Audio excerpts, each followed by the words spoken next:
Sorry if I moved the camera a bit. I don't know. It only lets me record files of like 20 minutes, so I don't know. I can't think of a better way to sort it out, and I just want to do it off the cuff. Like I'm not gonna like do a bunch of jump cuts. If people aren't gonna watch this anyway, so I don't really care.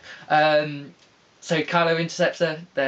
It's kind of like the Obi-Wan scene from A New Hope, where there's like talking. Well, no, they don't even fight do they? There's talking, and Kylo's trying to ask Rey to the dark side, and Rey's like, I would if you were Ben Solo, but then they'd be turning to the light. I can't remember it's just a bit of talky stuff, and and then Rey just jumps onto the Falcon when they get close enough. It's a pretty cool scene, but it doesn't really serve much purpose, to be honest, other than Rey just needing a purpose of getting out. And then Kylo is like, I know where she's going. So either he could read the Sith language on the dagger and knew that it was Endor, or I don't know, or he like read Rey's mind or something. Yeah. So then he follows them to Endor.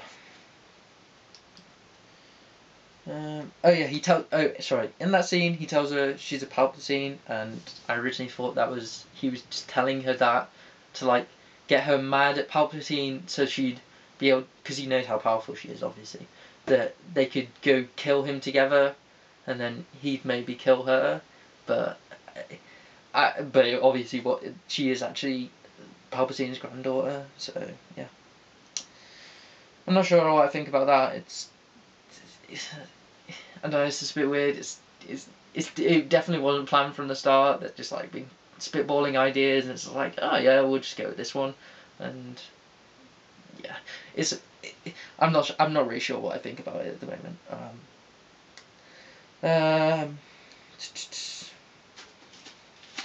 Yeah. Sorry. Yep, so then they crash land on Endor and meet some other guys, which is sick. And then there's the Death Star wreckage, which is where the MacGuffin is. The second MacGuffin. There's two of these MacGuffins that can lead people to where Palpatine is, and the second one's in the Death Star. And Rey, being reckless and not really thinking, she just goes straight for it, rather than, even though everyone's telling her, they're told like, well, wait until these massive tides calm down, but she just goes all by herself, and obviously it worked, but it could have gone bad, and she would. It does show a flaw in her character. Like, yeah, she's extremely powerful, but she's extremely reckless with it, and she can't control her power. But yeah, she gets this MacGuffin, and then she has a massive fight, a bunch of fights with Kylo, and in these fights, Kylo actually gets the better hand of her. Like, it's like the fight in Empire Strikes Back, where Vader's fighting Luke, and Luke's obviously putting up a challenge at stages, but Vader is not trying to kill Luke.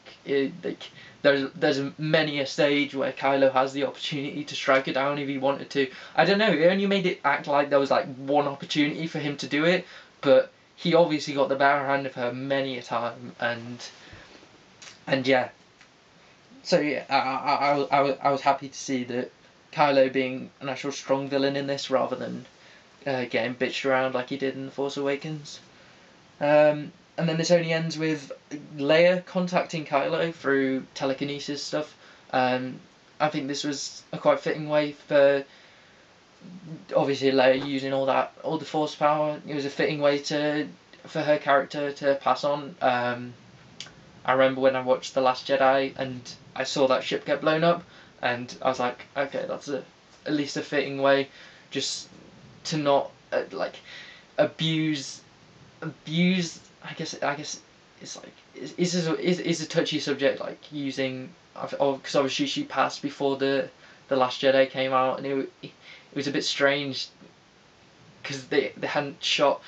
I thought they should have just had Leia pass away in that film, but obviously they originally planned for her to be the key part in this third film, so, and they used footage from the Force Awakens to do this, but they didn't overdo it with the Leia stuff, which I thought was good, and this worked. Like, obviously it wasn't the best, but they worked with what they could, and it was nice. Yeah, it wasn't disrespectful. That's what I mean. So she communicates Kylo, trying to turn him to the light, and this is where we see Rey. She's like, this is what I was talking about with her being like, her power being probably using the dark side, because she doesn't recognize that he's like talking and trying, like, changing, and she strikes him down with his own lightsaber and strikes him through the stomach, and then she realizes later on what she's done, and then she heals him. But yeah, it's just showing like she's not a perfect character, which is great, because I didn't like the character of Rey before. It's just like this perfect character that can do no wrong, but she isn't that character, which was good. Yep. Then Rey takes Kylo's TIE fighter, showing her she's just trying to do things all by herself. Well, actually no, because she goes straight to Octu Island. Is that what it's called? She goes straight to Octu Island. It's a bit of a weird scene that she just like goes there, throws a bit of a hissy fit, and then goes to see Palpatine after talking to Luke. But yeah, then Kylo, he's talking to Ben, to Han, and yeah, and Kylo's pretty much been converted to the light side through talking to his mum, and I guess that's all it takes. Yeah. And I think the very end of the film, I think it should have been the other way around, if you know what I mean. I guess I guess I might as well say, I think that Kylo should have been the one to live at the end rather than Rey. I think it would have just been a lot more of a fitting ending, and to make that make sense, like, Kylo would have had to be established as being a good guy again, and so I think, and during these fights, Rey like pushes Finn away. Finn's trying to help her, and obviously in The Force Awakens, Finn and Rey work together to fight Kylo, and so obviously Finn's a help, but Rey's just like pushing him away. She literally force shoves him away, and so yeah, Finn's in that vicinity. So, and he can see that Kylo throws away his lightsaber.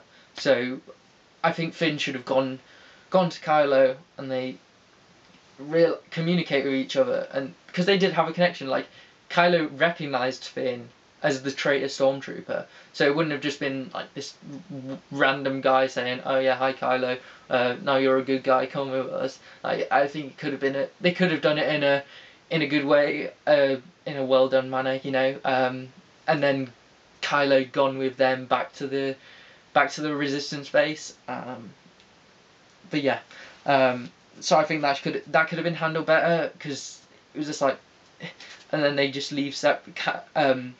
Finn and the rest of them leave separately, go back to the rebel base, and then Kylo somehow gets back. I don't know. But yeah, I just think there was some missed opportunities for doing things in a way that makes more sense, I guess. But yeah. So yeah, Rey goes to Octu Island in Kylo's ship, and then decides to burn his ship. Interesting. And she's going through a bit of an emo phase. She's got a hood up. And then Luke goes, talks to her. He does a really cool scene where he lifts the X-Wing out of the water like Yoda does in Empire, and yeah, it's cool. It's obviously playing on nostalgia, but yeah, you can't deny it. It was a pretty cool scene.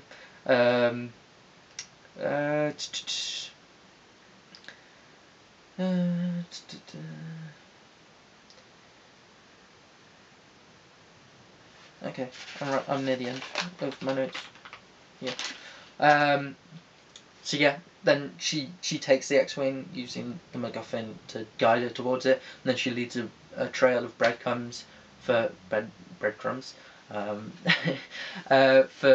the Resistance to follow so that he can go take on the Final Order. Yeah.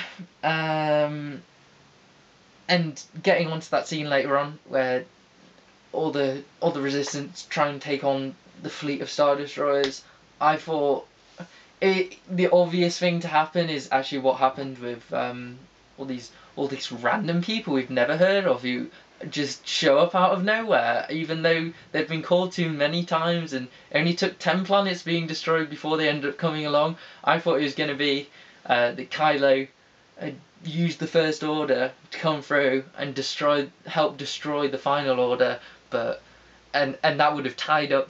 That's one of my main complaints with the film. Like, what the fuck happens to the First Order after this? Because it doesn't really make sense. Like, they were kind of hinting towards like redemption for all stormtroopers, but then they don't do anything with the First Order. So yeah, that was really weird. So this final fight, it's the space battle. It's kind of weird. Like, it's pretty much Return of the Jedi. Like, they're just completely outmatched, but then out of nowhere, lots of help comes in, and yeah. But that seems pretty straightforward. Like, it's just a classic. I think Finn should have had his sacrifice, I guess, because I don't know, they probably plan more for the characters, but I don't know. I'm still salty about him not having his sacrifice in the Last Jedi, even though I'm probably never gonna see the Last Jedi again. Like, if I watch these sequel films again, I'll probably watch The Force Awakens and this one maybe. I don't know. Rose ruined his character arc. Let's be honest. Rose is good in this film because she just stayed out of his way. She wasn't. Yeah. She was good.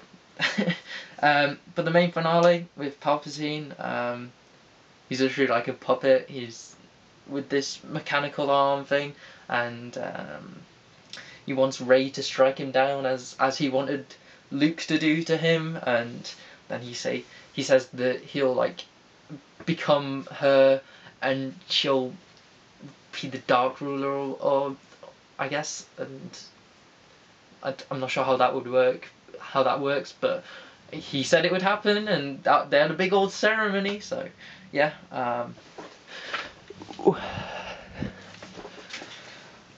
Yeah. Then Kylo's turned up, and well, she obviously doesn't want to do this. She doesn't want to be evil, so she doesn't do it, and she fights off these random guards who just happen to be there. And then Kylo's arrived, and they do a force Rey has 2 lightsabers, Luke's and Leia's, and she teleports one to Kylo when he's getting battled by the Knights of Ren, and the Knights of Ren, I think everyone thought they'd be like on par with Kylo's strength, but yeah, he 1v6s them, easy clap, white boys. Yeah, and then Kylo and Rey are fought up against the Emperor, and the Emperor drains all their force power, I guess, and the bond between them, the energy for that, and it's strange, but and then they're basically pretty much dead, and he does this super lightning strike, and the lightning strike, like, it makes all the ships lose power, but then and it makes it out that he's doing it for like 2 minutes, but then Poe gets power back, and he's barely moved. So it's like it basically had no purpose. Like, it was just like a super, other than like a super feat of strength. Like, there was no consequences from it. There wasn't really many consequences in this film. Like, basically no one died. Like, Leia, Kylo, and did I make a list? Basically, not many people died, and I think maybe Finn could have sacrificed himself at the end, but they probably planned more for those characters. Who else died? Oh well, I don't care. Oh, Kylo, Leia, Hux, but no one cares about Hux, so.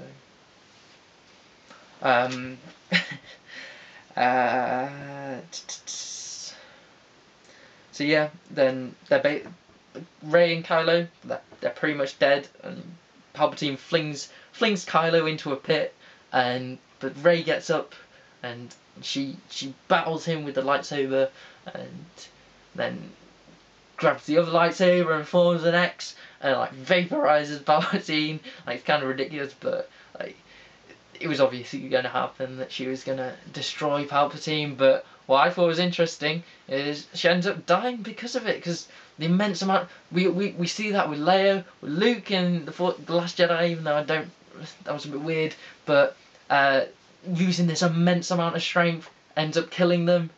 But and Rey was obviously dead, but then Kylo crawls out the pit, and this is probably the worst scene in the film. Like, it was just really weird. Like, I don't know why they decided to do it like this. It was just like, yeah. So it was like yeah. So yeah, we'll get onto it. It's like some Romeo and Juliet ending with. So Kylo, he uses his force power to bring Rey back to life, and then they make out for all those Reylo stands out there, the fucking weirdos. Why did you have to appease them, JJ? So, and then Kylo ends up dying because of it. I mean, he does end up becoming a Force Ghost, and with that ending, with the setup they had, it makes sense for Kylo to die. But if they did what I said with Kylo communicating, like, making it obvious that he turned to good and he used the First Order to destroy the Final Order, it would have made sense for Kylo to be the one who lived at the end and be the leader of the next generation, I guess. And he is actually a Skywalker, you know. And it would have been a good character arc, because he's this boy who's influenced by evil, and then what's basically Vader's character arc again. But oh well. It's better than Rey's character arc of just staying. I don't know. I think it would have been a better character arc. I'm not shit talking Rey's character arc. She doesn't have much of a character arc, but oh well. But yeah, I just thought it would have been a better thing for Kylo to live, and it was just a bit of a wishy-washy ending, you know. And then Rey lives.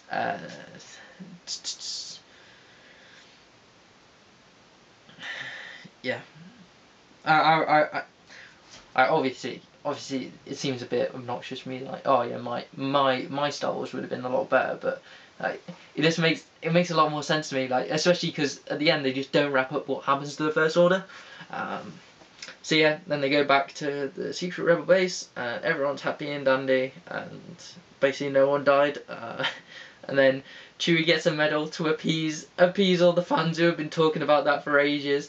But it's kind of ridiculous, because is it Han's medal or is it Luke's medal, and just taken from them even though it was theirs? Or was there a third medal and then they lost it? Or is it just a replica? Like, they did it to appease the fans who were always like, oh, why didn't Chewie get a medal? This is bullshit.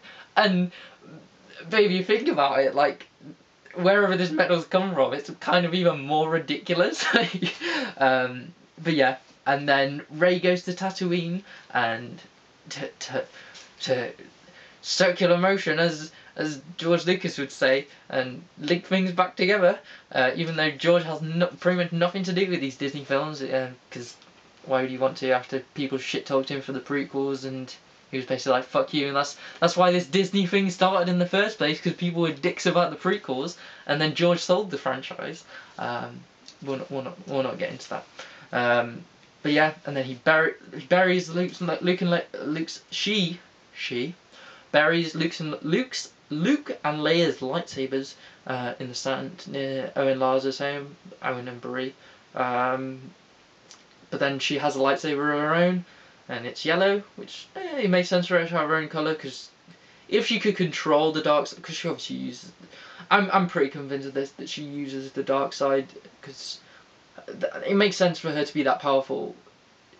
Well, it doesn't, but you can see with how she can't control it, that she's obviously tapping into something else. I don't know. I'm pretty. It makes sense for me. I like it like that. But yeah, and then some random person in this vast desert. There's no one lives there, and yet there happens to be a person there. And she's like, "Who are you?" "I'm Ray." And I think she did. I thought she would have just embraced the fact that, yes, I'm Ray. I don't give a fuck. I don't need a surname. But she's like, "I'm Ray Skywalker." It's like, it just seemed a bit cringy an ending, to be honest. So I'll get into an overview of all the things I didn't like about it. There were things I liked. Overall, I thought it was alright, and obviously I went into it expecting it not to be very good, and it blew my expectations out of the water, I guess. Then, since that was the case, I thought the Huck's spy thing was completely stupid, and with having to rescue Chewbacca like that, and yeah, it didn't tie up what happened to the First Order. At the end, you see you're on the forest moon of Endor, not Endor. Endor's. I'm pretty sure they're on Endor, the planet which was where all the water was, but in episode 6, that's the forest moon of Endor, and so we're on the forest moon of Endor, and we see the Ewoks, and they're looking at like a Star Destroyer that looks like it's been hollowed, and so I don't know if that's the First Order, because it doesn't wrap up what happens to the First Order, and what's she called, Zana? Basically, there's another character, implied Lando's daughter, and she was a first stormtrooper as well, and there was this arc. Well, she was talking to Finn, because obviously Finn was stormtrooper as well, and they were implying like there's so many more stormtroopers that turned good and was like realized what they were doing. So it kind of, if that was the First Order that they were destroying at the end, then it kind of ruins that arc of these stormtroopers are actually good. So yeah, I wasn't keen on the Romeo Juliet bullshit at the end. Bringing back Palpatine just to kill him off seemed a bit stupid to me, but like I say, I can't think of many more things JJ could have done since Ryan ended up killing off Snoke. The planet with Zori Bliss and C-3PO, I think they could have done that in a different way. Some way to override C-3PO so he can speak the language, I don't know. Yep, the film was completely all over the place, but it kind of had to be, because The Last Jedi was extremely divisive. Like, half the people liked it, half the people hated it, and so JJ tried to just disregard The Last Jedi and move on and like ignore a lot of the plot aspects. So that's why he tried to cram so much into this film, and that's why I guess it was so much of a mess. But it didn't have to be a mess, I don't think. Like, if they cut out some of the scenes and maybe made it a bit longer, like I think it could have flowed a lot better. But overall, I thought I didn't hate the film. I thought I was pleasantly surprised, and I don't know, I might do my own edit of the film at some stage. I was considering doing that with this new sequel trilogy, but I think maybe take a few things from The Last Jedi and maybe make a short snippet film out of it, just because I'm not sure. But there are definitely some things I liked, some things I really didn't like, but overall I was happy with how they ended the sequel trilogy. And for the past 2 years I've really hated. I've been one of the Disney haters, I'll be honest, and but yeah, I was pleasantly surprised. So yeah,